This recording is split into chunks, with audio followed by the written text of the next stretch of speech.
નમસ્કાર, ગુજરાત ન્યૂઝ સાથે હું છું પાર્થ મોદી। સમાચારની શરૂઆત કરીએ તો પહેલા એક નજર કરીએ હેડલાઇન્સ પર। સ્ટેચ્યુ ઓફ યુનિટીના સાનિધ્યમાં G20ની બેઠક, સેમિનાર હોલ ખાતે G20નો 3 ટ્રેડ ઇન્ફ્રાસ્ટ્રક્ચર સેમિનાર યોજાયા। રાજ્યસભાની ચૂંટણી માટે વિદેશ મંત્રી S જયશંકરે નોંધાવી ઉમેદવારી। CM ભૂપેન્દ્ર પટેલ, પ્રદેશ પ્રમુખ CR પાટીલ સહિતના નેતાઓ હાજર રહ્યા। સાબરકાંઠામાં વરસાદથી જળબંબાકારની પરિસ્થિતિ। ઈડરમાં 2 કલાકમાં 4 ઇંચ વરસાદ ખાબક્યો। એક સાથે 100 લોકોનું કરાયું સ્થળાંતર। તો જોઈએ સમાચાર વિગતવાર વાત કરીએ। અમદાવાદ શહેરમાં વરસાદે વિરામ લીધો છે, પણ ભૂવા પડવાની ઘટનાઓએ વિરામ ન લેતા સ્થાનિકો રોષે ભરાયા હતા। દરિયાપુર દરવાજા પાસે મોટો ભૂવો પડ્યો હતો, જેને લઈને સ્થાનિકો રોષે ભરાયા હતા અને ભૂવો પડ્યા બાદની તંત્રની કામગીરીને લઈને પણ રોષ જોવા મળ્યો હતો।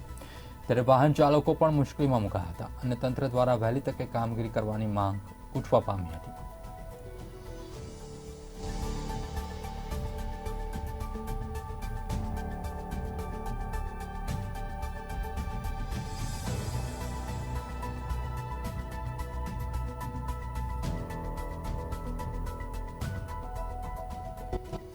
અમદાવાદ શહેરના દરિયાપુર વિસ્તારની અંદર ભૂવા પડવાની ઘટના છે તે બનવા પામી હતી। અમદાવાદ શહેરની અંદર જો વાત કરવામાં આવે તો વરસાદે વિરામ લીધા છે, પરંતુ તંત્રની કામગીરીને લઈને અનેક જગ્યાએ જે ભૂવા પડવાની ઘટનાઓ છે તે જોવા મળી રહી છે। દરિયાપુર વિસ્તારની અંદર મસ્ત મોટો ભૂવો છે તે જોવા મળ્યો હતો, ત્યારે તંત્ર દ્વારા આ વિસ્તાર છે તે આ ભૂવાની જે વિસ્તાર છે ત્યાં કોર્ડન કરી લેવામાં આવ્યો હતો અને અહીંથી જે પસાર થતા વાહનો છે તેને પણ સામાન્ય રીતે ડાયવર્ઝન છે તે કરવામાં આવ્યા હતા।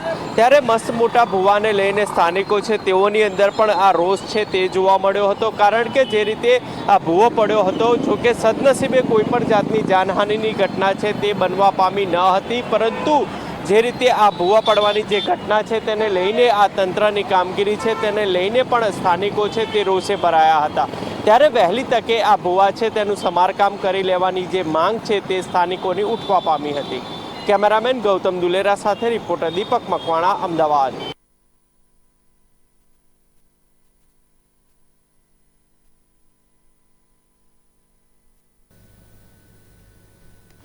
રાજકોટ શહેર અને જિલ્લામાં ધોધમાર પડેલા વરસાદને પગલે નદી નાળા છલકાયા છે, ત્યારે રાજકોટ નજીક આવેલું લાલપરી તળાવ ઓવરફ્લો થયું છે। લાલપરી ઓવરફ્લો થયાના અદ્ભુત દ્રશ્યો પણ સામે આવ્યા છે। રાજકોટમાં વરસાદ વરસ્યો ત્યાંનું રાજાશાહી વખતનું આ લાલપરી તળાવ છે। ઉલ્લેખનીય છે કે રાજકોટવાસીઓ માટે લાલપરી તળાવ પહેલાના સમયમાં એકમાત્ર પાણીનો સ્ત્રોત હતો।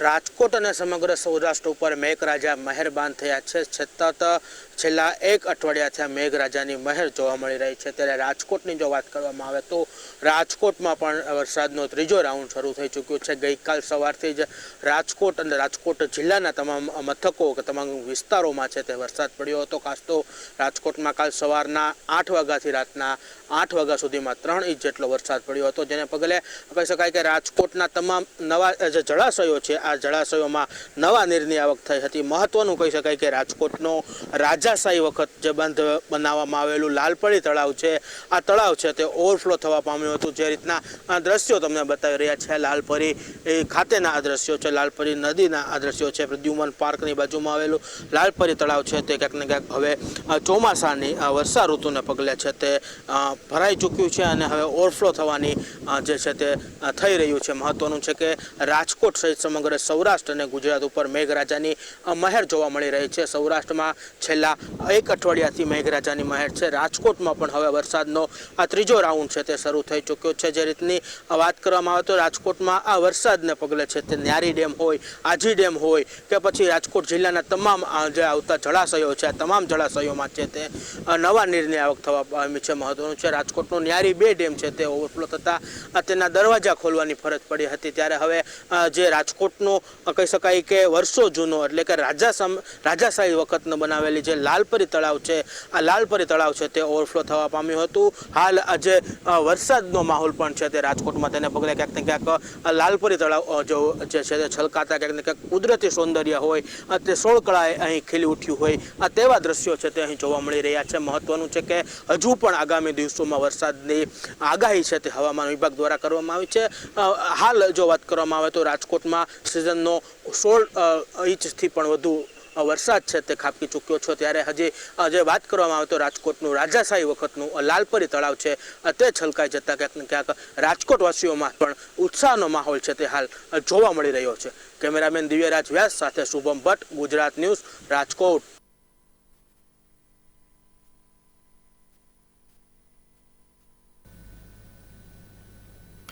એક બાજુ ગુજરાતમાં ધોધમાર વરસાદ વરસી રહ્યો છે, ત્યારે તેની વચ્ચે ભાજપના રાષ્ટ્રીય અધ્યક્ષ જેપી નડ્ડા ગુજરાતના પંચમહાલ જિલ્લાના ગોધરા ખાતે આવી પહોંચ્યા હતા, જ્યાં તેમણે વિશાળ જનમેદનીને સંબોધન કર્યું હતું. સંબોધનમાં જેપી નડ્ડાએ વડાપ્રધાન મોદીના નેતૃત્વ હેઠળ ભારતનું અર્થતંત્ર મજબૂત બન્યું હોવાની જાણકારી આપી હતી.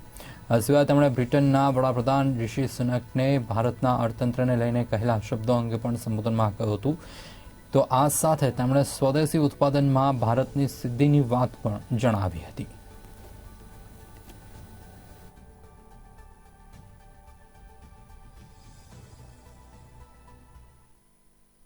मैं यहाँ आपसे चर्चा करना चाहता हूँ 9 सालों का अंतर क्या है और 9 साल के अंदर हम कहां से चले थे और कहां पहुंचे.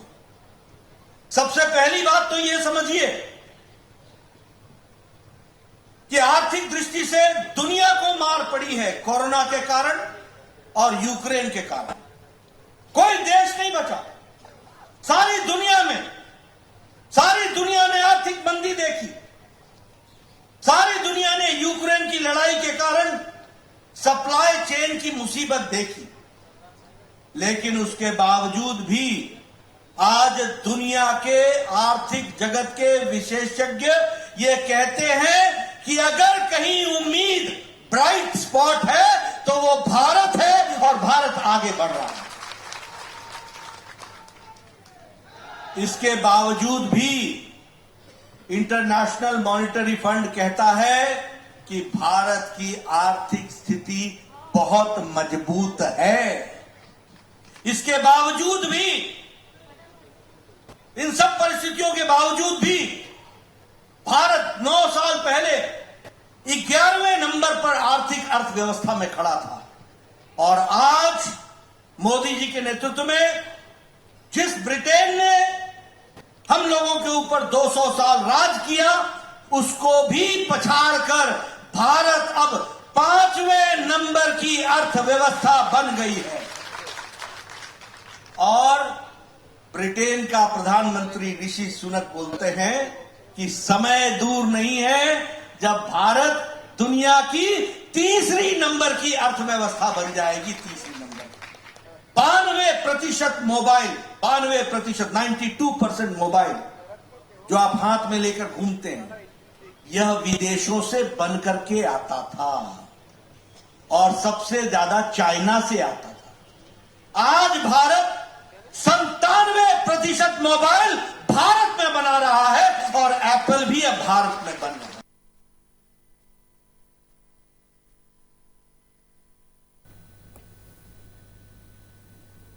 ભારત દેશને એક સૂત્રમાં જોડનાર લોહ પુરુષ સરદાર વલ્લભભાઈ પટેલ સાહેબના સાનિધ્યમાં એકતાનગર કેવડિયા ટેન્ટ સિટી એકના સેમિનાર હોલ ખાતે G20નો 3 ટ્રેડ ઇન્ફ્રાસ્ટ્રક્ચર સેમિનાર યોજાયો હતો. આ G20ની બેઠકના પ્રથમ દિવસે સેમિનારને દીપ પ્રાગટ્ય કરી ખુલ્લો મૂકવામાં આવ્યો હતો. આ પ્રસંગે ભારત સરકારના વાણિજ્ય અને ઉદ્યોગ મંત્રાલયના વિશેષ સચિવ સુમિતા ડાવરા, સચિવ રાજેશ કુમાર સિંહ, સચિવ સુનિલ બર્થવાલે વિશેષ ઉપસ્થિતિ નોંધાવીને ચાવીરૂપ પ્રવચન આપ્યું હતું અને તજજ્ઞ વક્તાઓએ CII ગુજરાત સ્ટેટ કાઉન્સિલ અને managing director Hitachi high rail પાવરના ચેરમેન દર્શન શાહ દ્વારા મોમેન્ટો આપી સ્વાગત સત્કાર કરી આભાર દર્શન કરવામાં આવ્યું હતું, જ્યાં વિવિધ દેશના ડેલિગેટ્સ ઉત્સાહભેર ભાગ લઈ રહ્યા છે અને ગુજરાતની મહેમાનગતિ માણી રહ્યા છે. ગુજરાત સહિત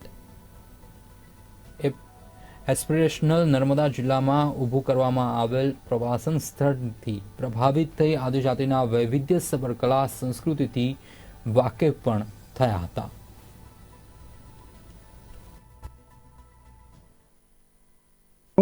ફોકસ છે ટ્રેડ એન્ડ ઇન્ફ્રાસ્ટ્રક્ચર. તો આની આગળના ઇવેન્ટનું ફોકસ હતું ટ્રેડ એન્ડ ફાઇનાન્સ. આ વખતે ટ્રેડ એન્ડ ઇન્ફ્રાસ્ટ્રક્ચર છે અને એમાં આ ઇવેન્ટનું મેઇન ઓબ્જેક્ટિવ કે ભાઈ ઇન્ફ્રાસ્ટ્રક્ચરનો રોલ શું હોવો જોઈએ આજના સમયમાં જ્યાં ગ્લોબલ વેલ્યુ ચેન એટલે દુનિયા એટલે દેશો વધારે ને વધારે એકબીજા સાથે સંકળાયેલા છે વેપારના માધ્યે. તો એના માટે ઇન્ફ્રાસ્ટ્રક્ચરની શું જરૂરિયાત હોવી જોઈએ અને કેવી રીતે ઇન્ફ્રાસ્ટ્રક્ચર ડેવલપ કરવું જોઈએ જેથી દેશોની વચ્ચે જે ટ્રેડ એ વધારે એક્સેલરેટ થાય, જેથી બધા જ દેશોનું આપણે પ્રોસ્પેરિટી વધે. તો આપણે ઇન્ડિયાના સ્પેસિફિક આપણે અહીંયા જોયું છે કે જે છેલ્લા 2-3 વર્ષથી જે ઇન્ફ્રાસ્ટ્રક્ચર ઉપર જે એમ્ફોસિસ રાખ્યું છે આપણા માનનીય શ્રી મોદીજીએ કે આખું પીએમ ગતિશક્તિ પોર્ટલ એટલે એક્સ્ટ્રીમલી હાઈ ટેકનોલોજીસ યુઝ કરીને infrastructure planning, execution as well as tracking એ બધું જ આપણે ટેકનોલોજી દ્વારા થઈ રહ્યું છે અને જેથી આપણે જે ઝડપથી ઇન્ફ્રાસ્ટ્રક્ચર બની રહ્યું છે એ આપણે ક્યારેય આ દેશમાં જોયું નથી. અને આ મોડલ કે આપણે ટેકનોલોજી વાપરીને ઇન્ફ્રાસ્ટ્રક્ચર કેવી રીતે થાય એ બીજા દેશો બી આપણે ભારત પાસેથી એ સમજવાનો ટ્રાય કરી રહ્યા છે. બીજું આપણે એ જોઈ રહ્યા છે કે ભાઈ આ તમે ગ્લોબલ વેલ્યુ ચેન્જ, તમારું ઇન્ફ્રાસ્ટ્રક્ચર સુધરે તો તમારો ટ્રેડ સુધરે તો બેનિફિટ કેવી રીતે થાય. આપણે સૌથી વધારે બેનિફિટ આપણી જે MSMEs છે, જે સ્મોલ એન્ડ મીડિયમ એન્ટરપ્રાઇઝીસ, એ લોકોને ગ્લોબલ ઓપોર્ચ્યુનિટીઝ મળે. આપણે ગુજરાતમાં આપણે જાણીએ છીએ કે ભાઈ આપણે વેપાર આપણા લોહીમાં છે. All we have to provide is access and opportunity. એટલે એ જે ઇન્ફ્રાસ્ટ્રક્ચર બિલ્ડિંગ અને આ ગ્લોબલ વેલ્યુ ચેનના ઇન્ટિગ્રેશનથી એ બંને વસ્તુ આપણે આપણા MSMEsને આપણે આપી રહ્યા છે જેથી આગલા વર્ષોમાં ગુજરાતનું ઇકોનોમી ગ્રોથ વધારે થાય અને આપણે એની સાથે સાથે આપણા MSMEsનું ગ્રોથ વધારે થાય એ ખૂબ જ અગત્યનું છે. G20 के तहत जो ट्रेड एंड इन्वेस्टमेंट का वर्किंग ग्रुप है उसकी एक मीटिंग कल से केवड़िया में एकता नगर में ऑर्गेनाइज की जा रही है. उसके एक दिन पहले एक लॉजिस्टिक्स का एक बहुत बड़ा सेमिनार यहाँ पे ऑर्गेनाइज किया जा रहा है विभिन्न G20 राष्ट्रों के प्रतिनिधिगण के साथ. उसके साथ साथ हम एक प्राइम मिनिस्टर गति शक्ति नेशनल मास्टर प्लान का भी एक एग्जीबिशन हमने ऑर्गेनाइज करा है जिसमें हम भारत की उभरती डिजिटल पब्लिक इंफ्रास्ट्रक्चर का शोकेस हम करने जा रहे हैं G20 कंट्रीज को. इस लॉजिस्टिक सेमिनार में हम दिखाएंगे कि किस तरह से डिजिटल इनिशिएटिव्स के द्वारा भारत सरकार की जो इनिशिएटिव्स हैं उसके आधार पर भारत का लॉजिस्टिक्स एफिशिएंसी और मल्टी मॉडल कनेक्टिविटी में इम्प्रूवमेंट करने में हमें कितनी सहायता मिली है. हमारा विश्व भर में जो 138 देशों का लॉजिस्टिक्स इंडेक्स की रैंकिंग होती है उसमें कैसे हमारा सुधार हो रहा है हमारी रैंकिंग में, और आगे उसको हम अंडर 25 रैंकिंग में ले जाने का जो हमारा प्रयास है उसके बारे में ये चर्चा की जाएगी. और दूसरे देशों के एक्सपीरियंसेस से और G20 नेशंस के एक्सपीरियंसेस के आधार पर हम अपनी लॉजिस्टिक एफिशिएंसी कैसे बढ़ा सकेंगे उसके बारे में भी हमें चर्चा करने का अवसर मिलेगा. નર્મદા જિલ્લાના કેવડિયા ખાતે ટેન્ટ સિટી 1માં હાલ કહી શકાય કે G20ની ત્રીજી બેઠક યોજવામાં આવી હતી. હાલ તમે દ્રશ્યમાં જોઈ શકો છો કે જે આ કેવડિયા ખાતે આવેલ ટેન્ટ સિટી 1 છે ને તેનો જે કોન્ફરન્સ હોલ છે, જે વિદેશથી આવેલા જે 200 જેટલા ડેલિગેટ્સ છે તેઓ ખાસ કરીને અહીંયા ચર્ચા કરી હતી. ઇન્ફ્રાસ્ટ્રક્ચર વધારીને કઈ રીતે ઇકોનોમીને વધારી શકાય તે મુદ્દે ખાસ ચર્ચા કરવામાં આવી હતી. અને હાલ કહી શકાય કે જે આ બેઠક નર્મદા જિલ્લામાં રાખવામાં આવી છે. હાલ નર્મદા જિલ્લો એક પ્રવાસ પ્રવાસન સ્થળીકે ઉભરી રહ્યો છે, ત્યારે આ બેઠકને લઈને પ્રવાસન ક્ષેત્રે ઘણો વિકાસ થાય તેમ છે અને આ બેઠક ખૂબ મહત્ત્વની હોય. ખાસ કહી શકાય કે એસઓયુ તંત્ર, જિલ્લા વહીવટી તંત્ર ખૂબ સજ્જ બન્યું છે. તમામ જે બહારથી વિદેશી ડેલિગેટ્સ આવ્યા છે તેઓની સુરક્ષા વધારી દેવામાં આવી છે અને હાલ કહી શકાય પોલીસ બંદોબસ્ત પણ રાખવામાં આવ્યો છે. અને ખાસ આ બેઠકની શરૂઆત થઈ છે. સતત 2 દિવસ જે છે આ વિવિધ મુદ્દા પર ચર્ચાઓ થશે અને બેઠક યોજાશે અને આવનાર લગભગ 12 તારીખે તેઓ સ્ટેચ્યુ ઓફ યુનિટીના કહી શકાય કે પ્રવાસન સ્થળો પણ નિહાળશે. ત્યારે ખાસ પહેલી વખત ભારત દેશ જ્યારે G20નું પ્રતિનિધિત્વ કરી રહ્યો હોય અને G20ની બેઠક, ત્રીજી બેઠક હાલ નર્મદા જિલ્લામાં યોજાઈ છે.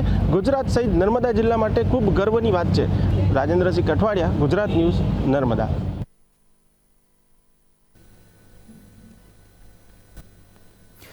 વરસાદની મોસમ જામી છે અને આ બાજુ મચ્છરોનો ઉપદ્રવ તેમજ રોગચાળો ફાટી નીકળ્યો છે. જેમાં શહેરની જ્યુવેલી શાક માર્કેટમાં વરસાદી પાણી ભરાતા મચ્છરોનો ઉપદ્રવ વધ્યો હોવાનું સામે આવ્યું છે. લોકો મચ્છરોને લઈને ત્રાહિમામ પોકારી રહ્યા છે. આ બાજુ RMC દ્વારા મચ્છરોના બ્રીડિંગને લઈને ખાનગી સ્થળોને નોટિસ આપવામાં આવી રહી છે, તો બીજી બાજુ RMC સંચાલિત શાક માર્કેટમાં જ મચ્છરોનો ઉપદ્રવ વધ્યો છે. ત્યારે તંત્રની બેદરકારી સ્પષ્ટ જોવા મળી રહી છે.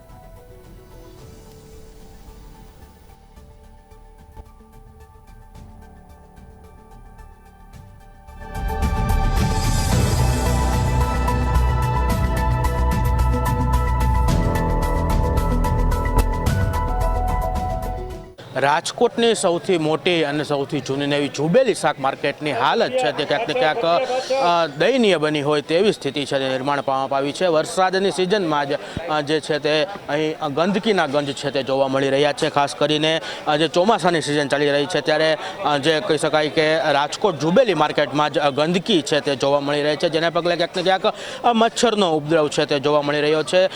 અહીં રોજના હજારો લોકો છે તે અહીં પોતાની ખરીદી માટે, શાકભાજીની ખરીદી માટે આવતા હોય છે. ત્યારે આ મચ્છર વચ્ચે જે છે તે લોકોને પોતાની ખરીદી કરવી પડતી હોય છે. ત્યારે ક્યાંક ને ક્યાંક જે કહી શકાય કે મેલેરિયા હોય, ડેન્ગ્યુ હોય, આવા તમામ બીમારીઓનો ખતરો છે તે અહીંના વેપારીઓ જ નહીં પરંતુ અહીંના જે ગ્રાહકો આવતા હોય છે તેના પર પણ જે છે જોવા મળી રહ્યો છે. મહત્વનું કહી શકાય કે કોર્પોરેશન દ્વારા જ્યારે કહી શકાય કે મચ્છરજન્ય રોગોને લઈને કામગીરી કરવામાં આવતી હોય છે, પરંતુ હજુ સુધી અહીં રાજકોટ જુબેલી શાક માર્કેટમાં હજુ હવે કોઈ કોર્પોરેશન દ્વારા કામગીરી જોવા નથી મળી. મહત્વનું છે કે ચોમાસાની સિઝન છે ત્યારે અહીં પાણી ભરાવાની પણ સમસ્યા છે તે મોટા પ્રમાણમાં જોવા મળી રહી છે, જેને કારણે વેપારીઓમાં પણ ક્યાંક ને ક્યાંક હવે રોષ જોવા મળી રહ્યો છે.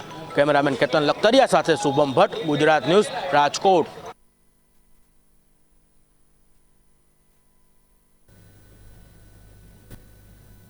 ઓગણપચાસમી રાષ્ટ્રીય મહિલા ચેસ ચેમ્પિયનશિપ 2023 આજે પૂર્ણ થઈ. 30 જૂનથી 10 જુલાઈ સુધી ચાલેલ આ ચેસ ચેમ્પિયનશિપમાં 156 ખેલાડીઓએ ભાગ લીધો હતો. PSPBની IM પદ્મિની રાઉટે ચેમ્પિયનશિપ જીતી હતી. અમદાવાદની રાજપથ ક્લબ ખાતે રમાયેલ 49મી નેશનલ વિમેન્સ ચેસ ચેમ્પિયનશિપમાં કુલ 156 ખેલાડીઓએ ભાગ લીધો અને 30 જૂનથી 10 જુલાઈ સુધી રમાયેલ આ નેશનલ ચેમ્પિયનશિપમાં પદ્મિની રાઉતે ચેમ્પિયન બની હતી. ટુર્નામેન્ટનો 11મો અને અંતિમ રાઉન્ડ પૂરો થયા પછી PSPBની પદ્મિની રાઉટે ટુર્નામેન્ટની ટોચની ક્રમાંકિત ખેલાડીઓ WGM દિવ્યા દેશમુખને હરાવીને 9 અંક સાથે ચેમ્પિયનશિપનું ટાઇટલ જીત્યું હતું. આ બે ખેલાડીઓ વચ્ચેની 53 ચાલની લડાઈ પદ્મિનીની તરફેણમાં બહાર આવી છે. બીજી તરફ PSPBની WGM મેરી એન્ડ ગોમ્સ અને કર્ણાટકની WIM ઈશા શર્મા વચ્ચેનો મુકાબલો ડ્રો સાથે સમાપ્ત થયો, જે મેરીને 8.5 PT સાથે બીજા સ્થાને રાખે છે. પશ્ચિમ બંગાળની WIM અર્પિતા મુખર્જી 8.5 પોઈન્ટ સાથે ત્રીજા સ્થાને છે, જ્યારે ગોવાની IM ભક્તિ કુલકર્ણી અને મહારાષ્ટ્રની WIM સાક્ષી ચિતલંગે 8 પોઈન્ટ સાથે ચોથા અને પાંચમા સ્થાને છે. બીજી તરફ ગુજરાતની WIM તેજસ્વિની સાગર અને તમિલનાડુની WGM શ્રીજા શેષાદ્રી વચ્ચેની મેચ ડ્રો સાથે સમાપ્ત થઈ. તેથી તેજસ્વિનીએ 7.5 PT સાથે સંતોષ માનવો પડ્યો છે, જે તેણીને ટેબલ પર 13મા સ્થાને રાખે છે. નેશનલ ચેસ ફેડરેશનમાં ખજાનચી નરેશ શર્મા, રાજપથ ક્લબના સેક્રેટરી મિસલ પટેલ અને ગુજરાત સ્ટેટ ચેસ ફેડરેશનના વાઇસ પ્રેસિડેન્ટ ભાવેશ પટેલ દ્વારા 10 વિજેતાઓમાં કુલ રૂપિયા 30 લાખના રોકડ ઇનામો એનાયત કરાયા હતા. અમદાવાદ રિવરફ્રન્ટ પર મૂકવામાં આવેલ ક્રૂઝને લઈને રાજકારણ ગરમાયું છે. કોંગ્રેસ પ્રવક્તા મનીષ દોશીએ સરકાર પર આક્ષેપ કર્યા હતા કે સામાન્ય રીતે સાબરમતીનું જળસ્તર 128 ફૂટની આસપાસ રખાતું હોય છે, ત્યારે તાજેતરમાં અમદાવાદમાં વરસાદ વરસ્યો તેમ છતાં ખાનગી ક્રૂઝને ફાયદો કરવા ભાજપના સત્તાધીશો દ્વારા ઈમેલ કરીને 134.5 જાળવી રાખવા માંગ કરી હતી. ત્યારે આ મુદ્દે જવાબદાર વ્યક્તિઓ માફી માગે અને ફરી કોઈના જીવને જોખમમાં ન મૂકે તેવી કોંગ્રેસે માંગ કરી છે.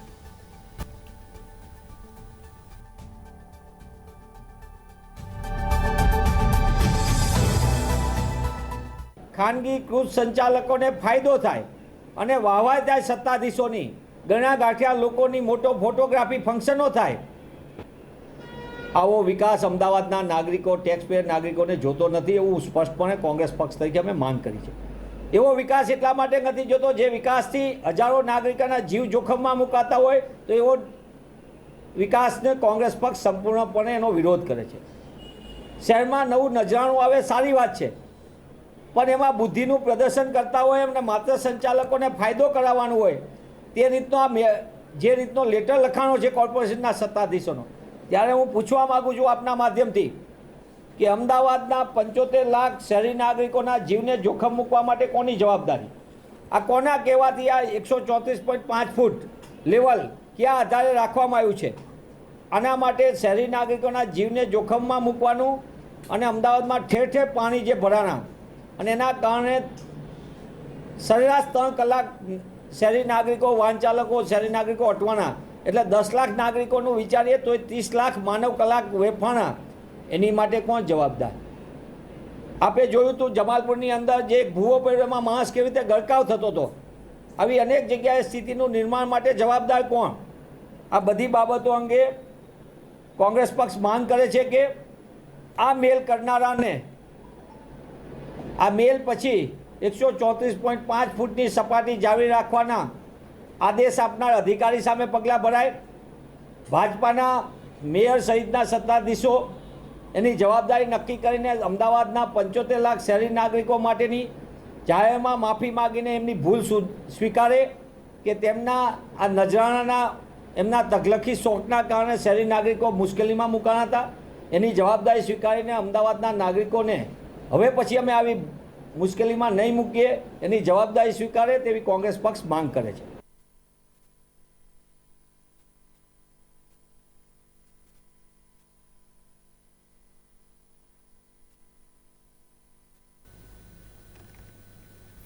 સાબરકાંઠા જિલ્લામાં વહેલી સવારથી જ મેઘમહેર જોવા મળી રહી છે, જેને લઈને હિંમતનગર શહેરમાં પણ વરસાદી માહોલ યથાવત રહ્યો હતો.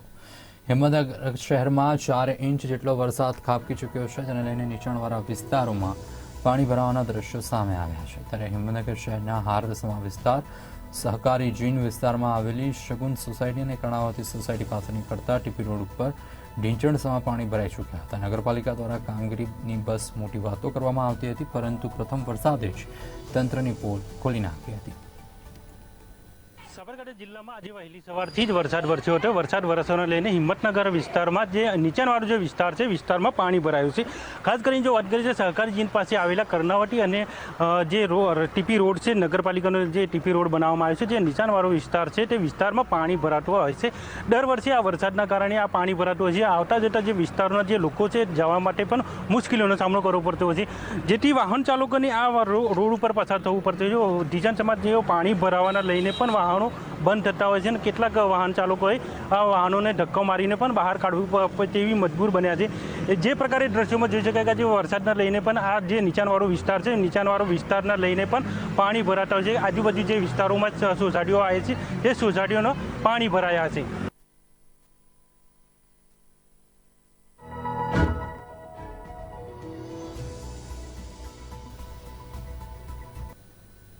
હવામાન વિભાગ દ્વારા ભારે વરસાદની આગાહી કરવામાં આવી છે, ત્યારે આગાહીના પગલે બનાસકાંઠામાં સાર્વત્રિક વરસાદ વરસી રહ્યો છે. જોકે વડગામ પંથકમાં વીજળીના કડાકા ભડાકા સાથે વરસાદની શરૂઆત થઈ હતી, જેમાં વડગામ તાલુકાના બરોડ ગામમાં શમણભાઈ પટેલ નામના પશુપાલકના ખેતરમાં વીજળી પડતા એક ગાય અને એક ભેંસ એમ આ બંને પશુઓના મોત થયા હતા. પશુના મોત થતાં પશુપાલકને અંદાજે 1.5 લાખ રૂપિયાનું નુકસાન વેઠવાનો વારો આવ્યો છે અને પશુપાલકે સરકાર પાસે સહાયની માંગ કરી છે.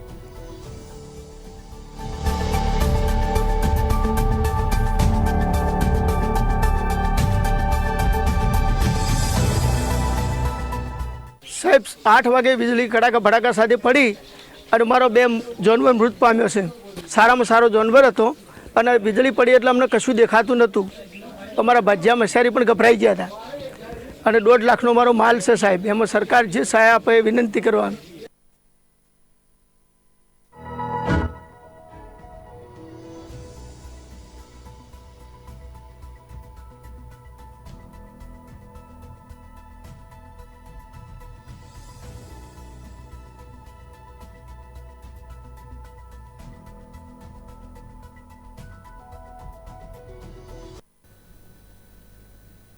તો સમાચારની રજૂઆતમાં બસ આટલું. તો સમાચાર માટે આપ જોતા રહો ગુજરાત ન્યૂઝ સત્યની સાથે. નમસ્કાર.